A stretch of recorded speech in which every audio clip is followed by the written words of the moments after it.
Welcome to chapter 11. In this chapter, we're going to look at political crime and terrorism. Now, I'd like to preface this chapter by saying that in the vein and in the course of talking about political crime, I'm not concerned with the right, the left, Republican, Democrat, none of that stuff. I don't care about any of that. What I do care about is conveying the information to discuss when a crime is committed, because just like I shared with you all in the last module, what President Theodore Roosevelt said: no man is above the law, no man is below the law, nor do we ask any man's permission to obey the law. In other words, all men will follow the law. The wealthy, the powerful, the poor, the middle class, the left, the right, whatever. So that's what we're going for with this chapter. So I do want to preface that by saying, and in the course of this lecture, we'll see examples where people on both sides had things that they've done, and it's wrong, and if you break the law, you should be punished accordingly. So what is political crime? It is defined as a legal act designed to undermine an existing government and threatens its survival.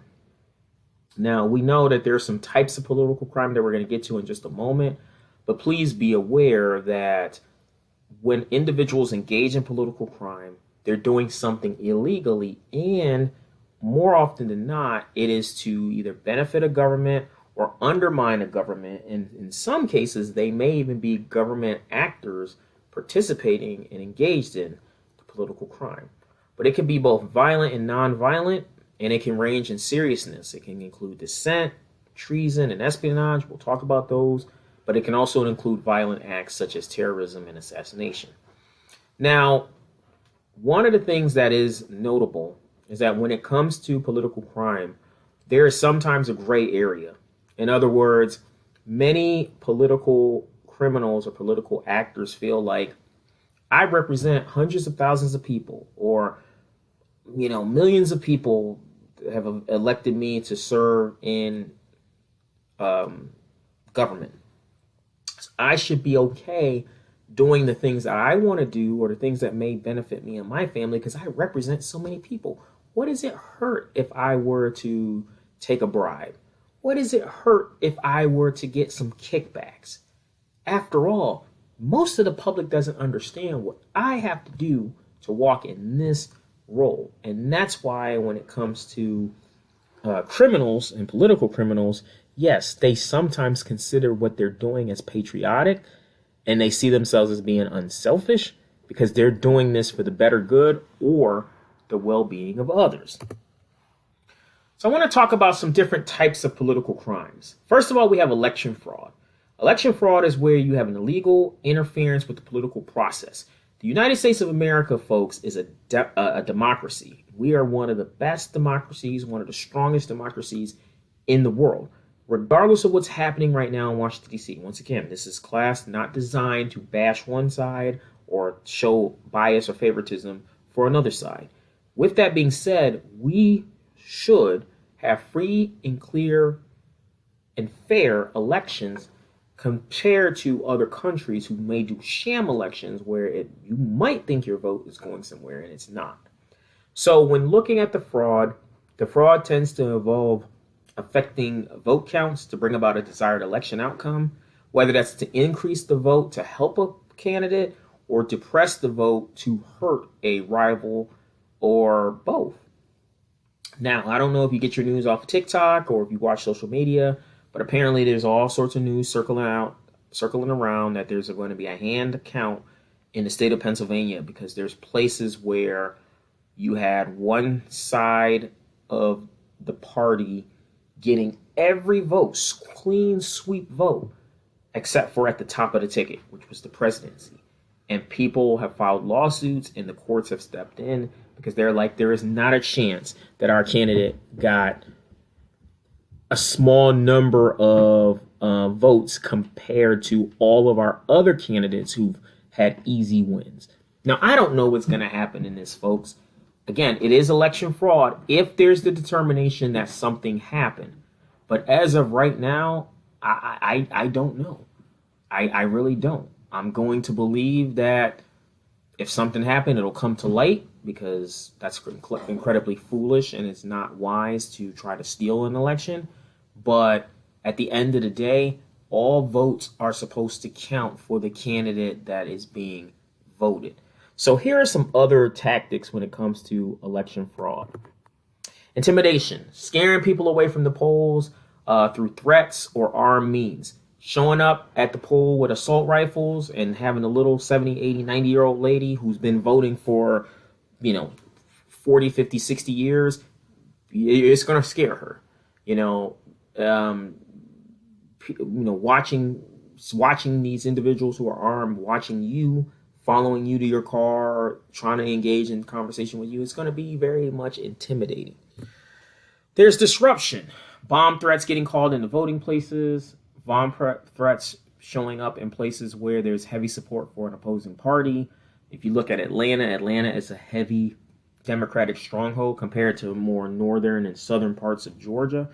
Well, if you have multiple bomb threat calls in Atlanta, it's going to make people say, what are they trying to do, right? Or vice versa. If it was for a different candidate or party, it's going to cause a lot of questions, but it's nothing more than disruption. And then misinformation, giving people the wrong election date, telling people to show up to the polls on November 12th when the election is on November 5th. There's a lot of misinformation that happens. Telling people, oh, no, your vote, you can vote twice. You can vote by mail and you can come in because you want people to potentially commit political crimes or election fraud, so that way it will discredit the one candidate and help the other. Registration fraud is when you're attempting to register people who cannot be registered to vote or who do not live and vote in that precinct. You're a college student, you're from Kentucky, you're from New York, you're from LA or California, you're from Georgia, you're from Ohio or North Dakota.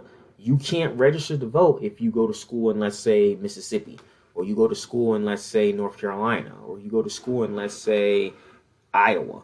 Like, you can't register to vote in that town because you don't have a permanent residency there. So you would need to go back to California, New York, Kentucky, Georgia, etc., North Dakota, because you have to vote in the place where you are registered to vote.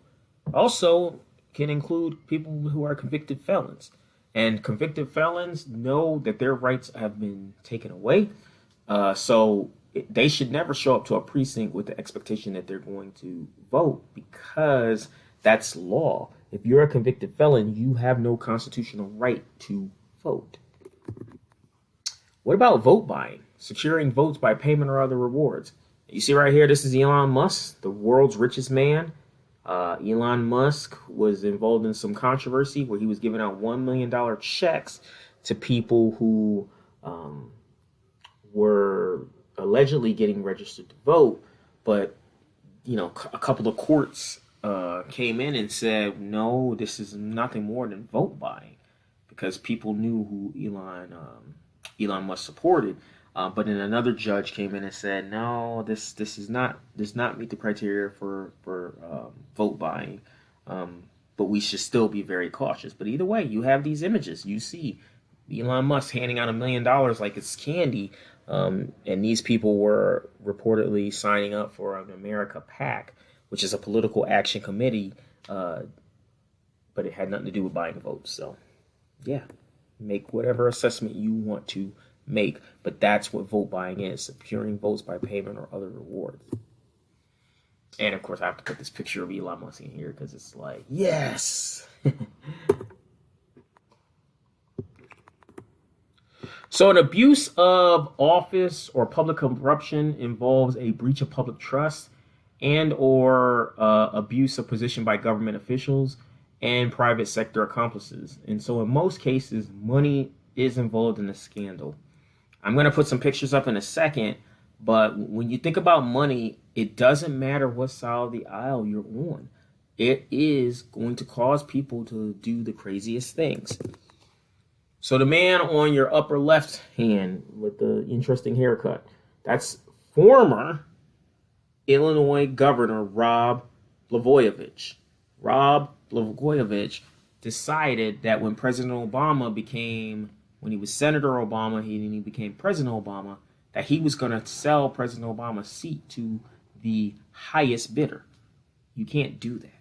It is very illegal. You can't sell a seat like it's your possession because you don't own it. The people own that seat.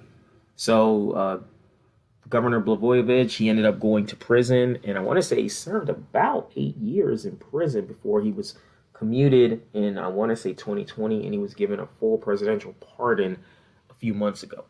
The man on the right, the disgraced individual on the right, is former Senator Bob Menendez. You see the picture below?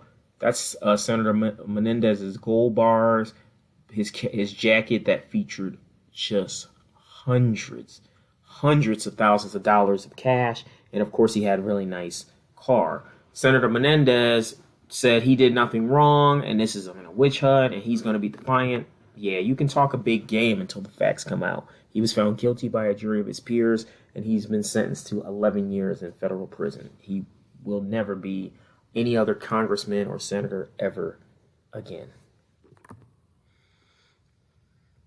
So treason is an act of disloyalty to one's nation or state. A person who commits treason is labeled as a traitor. In fact, it's one of the most heinous crimes that a person could commit against their country that is usually punishable by death. You never and do not betray your country for the sake of whatever, giving out facts or for reward. You don't do that. Any act of disloyalty to one's nation or state is considered treason. And so there was a lot of misinformation, and I talked about misinformation just a few minutes ago, but there was a lot of misinformation of treason showed up after the 2020 election. As you can see, that is our former Vice President Mike Pence, and you see the man on the left has just finished constructing gallows. There were horrible calls for, Vice President Pence to be hung by the gallows that you see on the left side of your screen. The reason why is because they argued that he committed treason. He disobeyed the president, went with his feeling and went with what was right as it relates to, the certification of the election.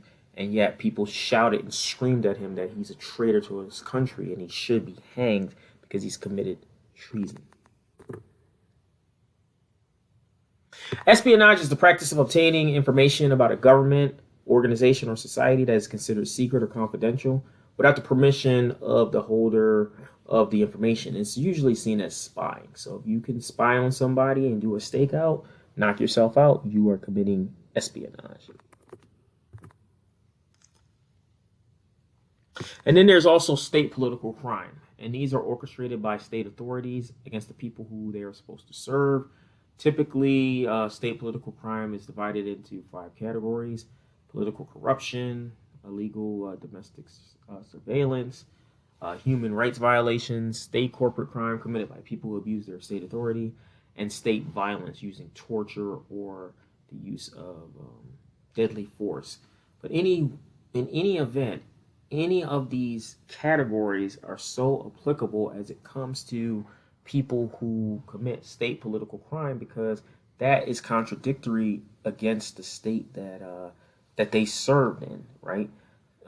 So it's unfortunate that a person can represent New York City, Manhattan, Long Island, whatever, and they're the ones committing state political crime against the people they were sworn to protect and serve. Let's talk about terrorism.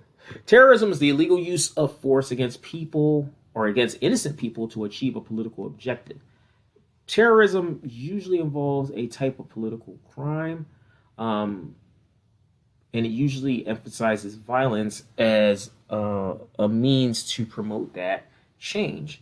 Now, terrorists, they are cold-blooded. They are going to murder and destroy and maim and kidnap and loot and plunder everything until the government secedes or concedes rather to their political demands. So the action of terrorists are brought up in this word: fear. Terrorists like to instill fear on people They like to instill fear on individuals and the communities that they're attacking because they want those individuals and they want those communities to submit or put pressure on their government to submit to their will. In terms of contemporary forms of terrorism, maybe you've heard of this form, jihad. Well, jihad has three meanings. True believers' internal struggle to live as a devout Christian, or devout Muslim, to build a Muslim society and to defend Islam with force if necessary against non-believers. Non-believers they call infidels, and that's called the Holy War. So, question for you to ponder before I move on. What time during a person's life is it common to start believing in jihad? Or the hint is when is the person the most impressionable? When do they have the easiest and the most impression? The answer is simple. It's when they are a child. And there are videos out there, and that'll be included in the lecture, where individuals are training children on how to use firearms and handguns and what to do if they pull the trigger. They throw the grenade and they get down. It's very sad and scary, but that's what many political groups are doing to show that they are strong in jihad. So here's some just other forms of terrorism: political terrorism, eco-revolutionary and nationalist terrorism. These are just some different types of terrorist organizations that you could potentially come across. There's also retributive terrorism, state-sponsored terrorism, and then lone actor terrorism. Lone actor is like when you have the lone wolf. When you have your lone wolf who decides they're going to act alone, they don't want to follow any orders, they don't want to listen to directions or get support. They are operating on their own, and typically with the lone actor terrorism, they may really sympathize with whatever group or whatever extremist group or function, just to ensure that they are understanding of the mission. So, what causes a terrorist to be motivated? The psychological view, even though it's controversial, don't suffer from all the psychological deficits in that, this type of terrorist can be emotionally disturbed, and they could even be one to act out his or her psychoses within the confines of the violent group. You have your religious view. This also includes those religious beliefs, or your alienation view, which also includes religious beliefs. What is the belief for these people worshiping Allah and believing in jihad? The belief is that, they may take some people out. And then also we have the family conflict view. Many terrorists are struggling in their families. They don't know how to come out and say, I'm a terrorist, but they do struggle in their family. How do you make yourself happy? How do they find a way of being happy? And certainly, are they happy with their family? Political view, again, depending on if you're right or if you're left. Some people will argue politics plays a key role in the uprising of terrorists. The socialization friendship view looks for individuals with similar backgrounds while they're driving. They can keep it on the background noise. And then the ideological view. Terrorists hold extreme ideological beliefs that prompt the behavior. They use violence to divide people into two categories based on religion. You have your ethnic, your racial, your other cultural criteria. But basically, children will make these individuals think it's an us versus them mentality. So what about domestic terrorism? What is it? Well, it's commonly referred to as homegrown terrorism, and is a form in which victims within a country are targeted by the perpetrator. Now, the terroristic attacks that are being committed against the terrorists, generally speaking, you want individuals who are willing to fight back, but it may not be possible because you don't know what these terrorists can do. Either way, it's important to understand and know that any terroristic attack against Americans committed by another American is a domestic terrorism attack. It should never be treated and taken lightly. This right here is Oklahoma City bombing, or what was left of it. This happened back in 1995, so we're approaching the 30-year anniversary since the Oklahoma City bombing, and yet people couldn't understand how someone can do this. You know, I want to say 10 children lost their lives. I believe,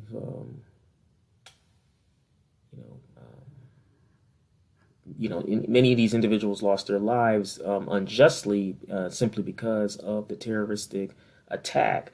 And this was a federal building. It was the Fred T. Murrah federal building. So it's just important to understand and know that you don't know when a terroristic attack can strike.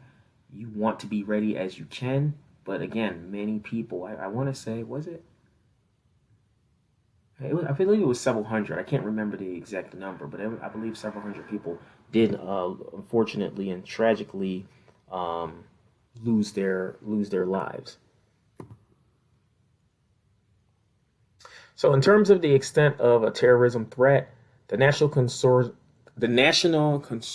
for the Study of Terrorism and Responses to Terrorism, or START, said that ISIS carried out more than 41,000 attacks, and that caused at least 33,000 deaths. ISIS is arguably the most active terroristic group in the world.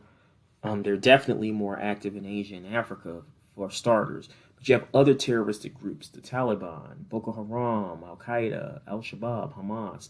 Like, you have these other terroristic groups that go in various locations, and that's where they wreak the most havoc. But ISIS, they are well known, and they have seemed to infiltrate a lot of people, including here in America, which we'll get to in just a moment. So, in terms of the criminal justice response to terrorism, as we get ready to wrap this all up, the Director of National Intelligence, or the DNI, this is the government official charged with coordinating data from the nation's primary intelligence gathering agencies. So, since the inception of the Director of National Intelligence in 2005, and we had this position created because of 9/11, we never had a DNI until 9/11, and we didn't get one again until 2005. Director Avril Haines, she was the first female DNI. You see her image up top. We currently have our second female, which is Tulsi Gabbard. And so she is the current Director of National Intelligence. Assuming she does not walk away, she will serve that post either for the next 4 years, unless there's a change of administration, or she can serve it beyond that if the current administration wins re-election. And that's assuming that they run. Of course, there's political rules saying you can't serve more than 2 terms, but we're in uncharted territory, and I'll leave that one there. Now, law enforcement agencies do fight terrorism. You have federal law enforcement, the FBI, the CIA, Department of Homeland Security, the DHS. You also have state law enforcement, State Bureau of Investigations, FDLE, Florida Department of Law Enforcement. You have the Georgia Bureau of Investigation. Those are, places in the local or the state level, and then you have local and county law enforcement officers. Think about your sheriffs and your police departments. In terms of law, USA Patriot Act was passed on October 26, 2001 in response to 9/11. Congress wasted no time. I remember when 9/11 hit, I was in college as well. But they wasted no time. They passed the USA Patriot Act, and this gave law enforcement agencies a freer hand in investigating and apprehending suspected terrorists. Now, they had some surveillance tools such as wiretaps and search warrants and subpoenas and pen trap orders, recording phone calls, but now the government had a freer reign to do so. They did not have to ask the court's permission to start going after potential and suspected terrorists. It also expanded the definition of terrorism and enabled the government to monitor more closely people suspected of harboring and giving material support to terrorists. So you can have some people that are students, and they might be friendly with some folks who are from, who are from overseas, and yet you could have a nice visit by federal law enforcement agents who are thinking that you are harboring or giving material support to terrorists. So it's definitely was a dicey time. But the United States Attorney General, the nation's top cop, could certify that they had a reasonable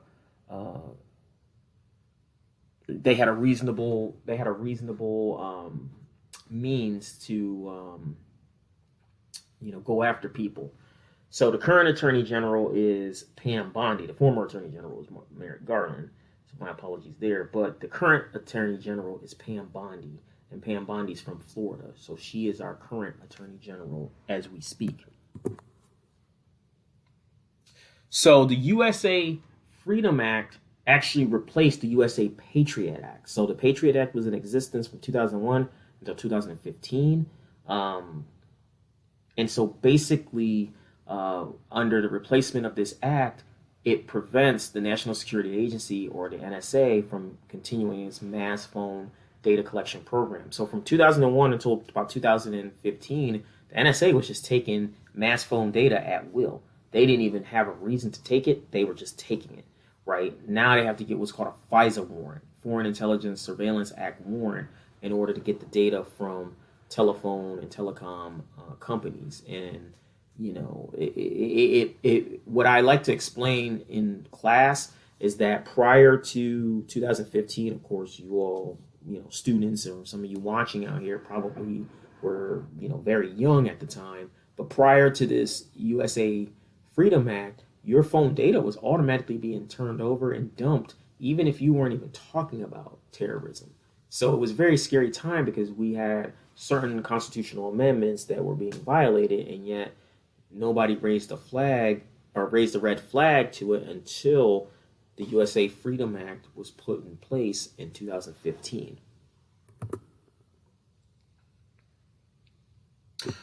And so if we have to combat it with politics, it's hard to get people from different political views on the same page. It's really, really hard. But if you're going to go after jihadist groups, you have to attack the ideological underpinnings of global jihadism. In other words, make these people believe that you're not, pleasing Allah. You're not going to live in paradise. You have to attack these ideological underpinnings of what jihad is.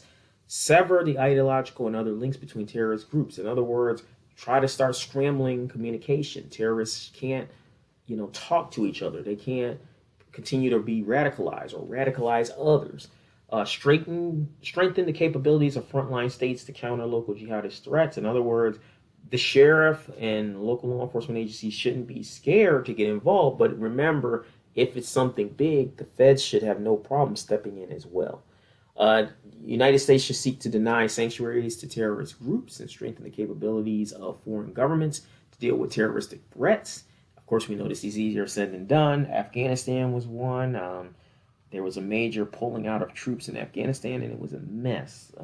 Ultimately, the Taliban took over Afghanistan in a matter of weeks, when the DNI and all the other intelligence agencies said, oh, no, it'll take months. We have plenty of time to keep them at bay and to empower the Afghan people. We were wrong. And then, unfortunately, as we saw with Oklahoma City, terrorist ideologies have infiltrated the hearts of other people right here in America. Their attacks are felt at places you wouldn't suspect.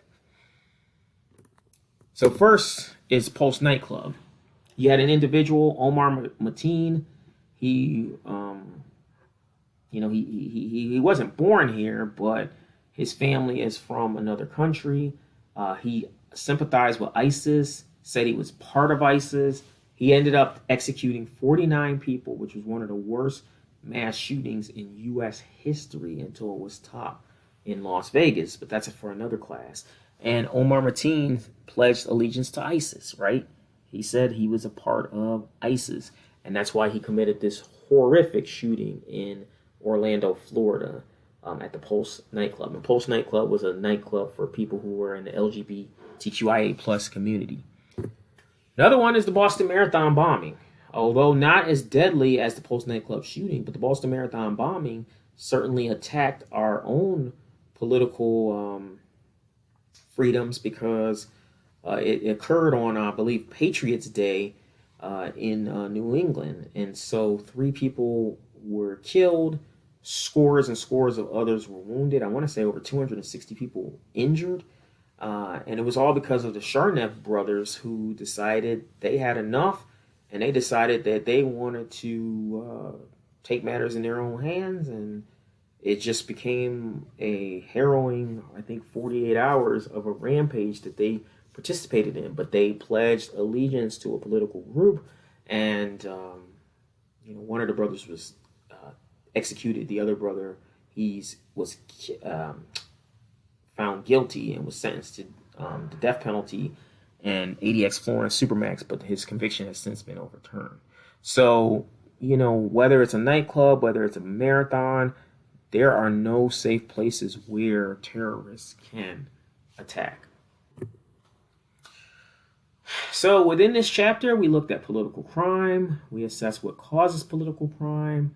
We talked about terms like treason and espionage. What about, misinformation, intimidation,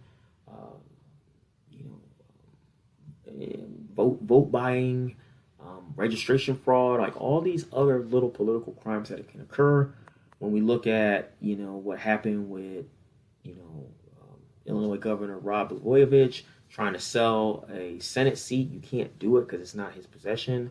Or the disgraced Senator Bob Menendez, who had gold bars and hundreds of thousands of dollars that he received from a foreign country. Either way, these are terms and situations where terrorists and political criminals operate much in the same. The political criminal is supposed to be benefiting me and you and whatever constituents that elected them in that office, and yet they only benefit themselves. Terrorists work to absolutely benefit themselves, but they want to do so with a key term, which was fear. So, want to thank you for watching this lecture. Stay tuned as we get to our final chapter coming up. We will continue to look at crime typologies part 2. And in our next chapter, we will focus on what's called public order crimes. It's a very, very fascinating group of crimes that are discussed. But take care, and I'll see you next time.